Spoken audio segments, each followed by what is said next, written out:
My name is Dr. Belinda Nuth Sloboda. I'm an assistant professor of interior design at Indiana University of Pennsylvania. So I have my doctorate's actually in special education, which is kind of interesting. So I merge interior design and special needs design. So it's a passion that I have. And so I'd like to share a little bit about integrated design solutions for an inclusive classroom. So just to kind of give you a little bit of background on my dissertation and some previous research that I've done, I found that interior designers usually just design in general when we're doing classrooms. We really don't think about who's going to be in the classroom. If it's a special education classroom, that's one thing. General education classrooms, again, are something else. It's usually just a space that they have room to put chairs and desks and so forth. They don't put a lot of thought into necessarily the materials, the acoustics, and who's going to be in that space. So where my research really goes into play is instead of having special education classrooms solely and general education classrooms, being able to combine both of them into one. Students that have IEP sometimes do have some sensory issues that are still in the general education classroom. So trying to get this integrated classroom so everybody can, learn together as one, I think would be ideal. So as I said in my research, that found that sometimes there's a segregation of special needs classrooms away from the general education, and it kind of gives them a stigma that they're a little bit different. So trying to integrate them more in with the general education classroom lets everybody get along better and understands each other's needs, and let us realize that even though we are different, we are still very much alike.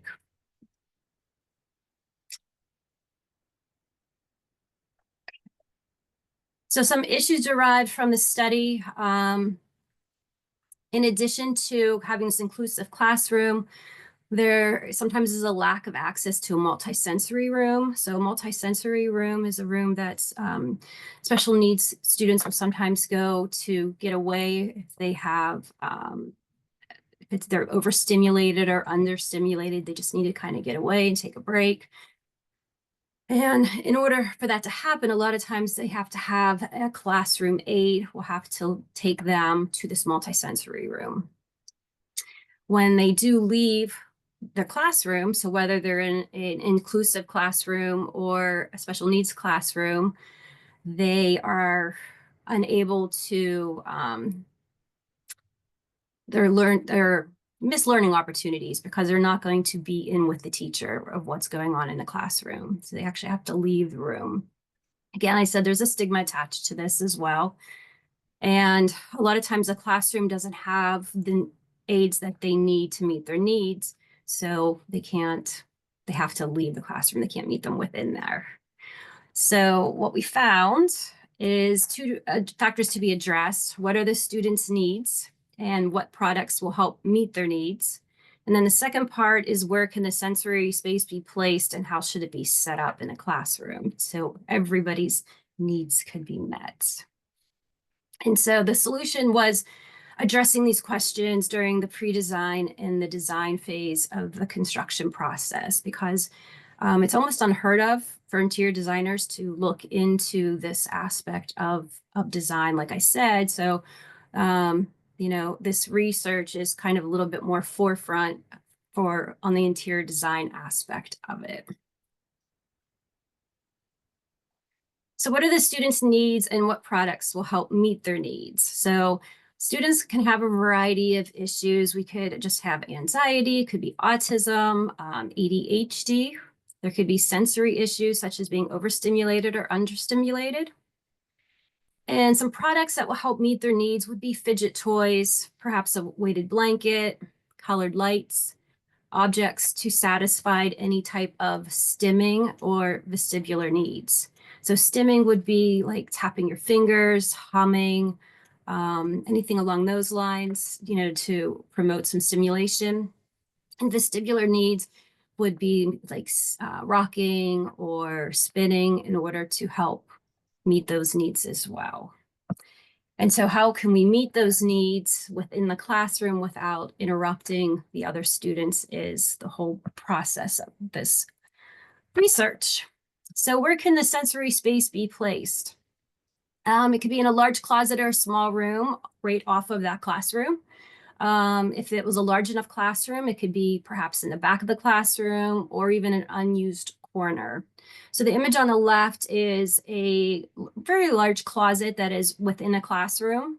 You can see it's just kind of cluttered right now with a little extra of a little bit of everything, honestly. And then in the next slide, I have what they did with that space. And then the image in the middle is a Think Nook, which was put into a larger classroom.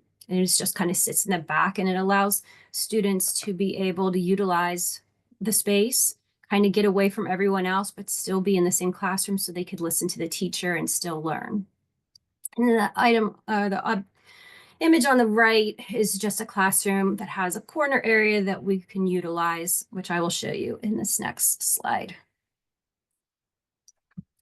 So how should it be set up? So this image on the left is part of the closet area that you saw that was very messy before.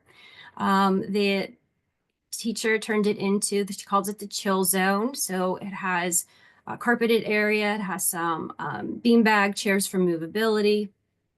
Somebody can still be in there and still be part of the classroom. They could just take a little break if they wanted to.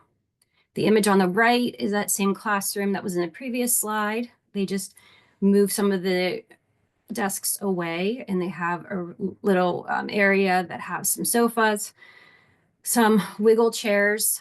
You can see those in the kind of bottom right.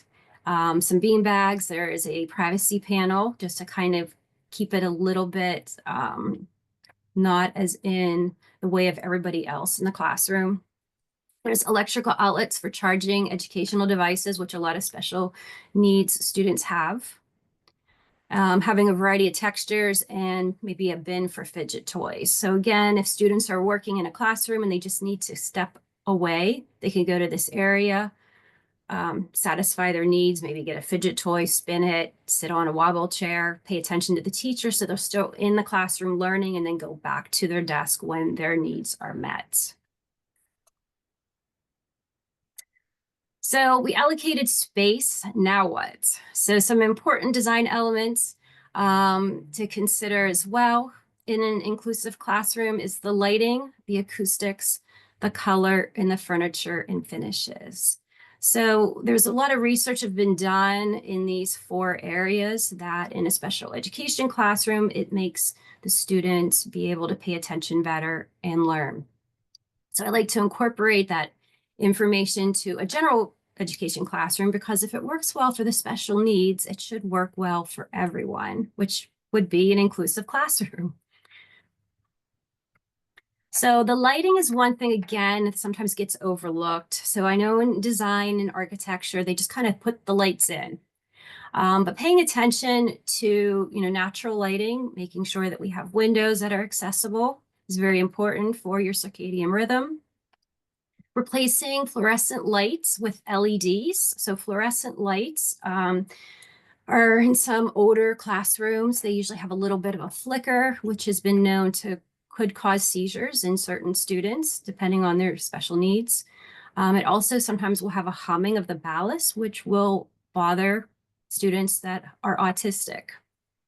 So replacing these with LEDs eliminates those issues.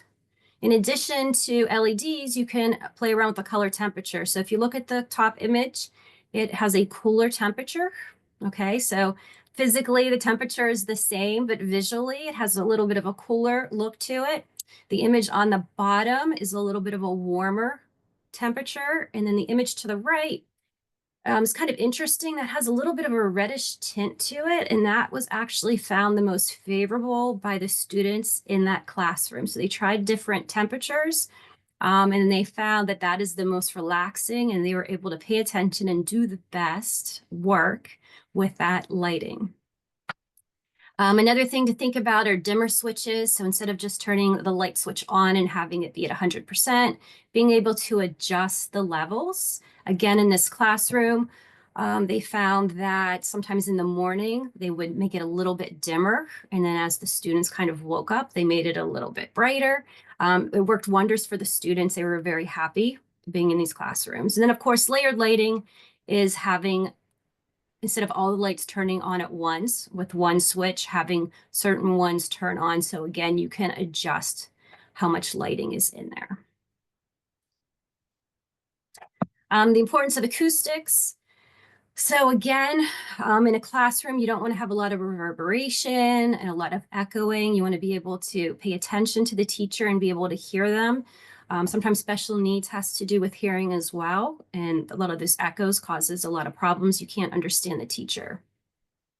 So in this image on this bottom right, you will notice some really cool ceiling details, and those are actually acoustical clouds, and they help to absorb some sounds so it doesn't interfere with the students paying attention to the teachers. If it's a noisy classroom, they're having an active discussion and so forth, they can still hear what's going on.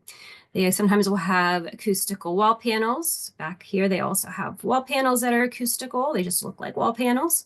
And then you can have acoustical flooring systems. So visually, you really can't tell that it's anything special, but it's something that we specify to allow for acoustical control.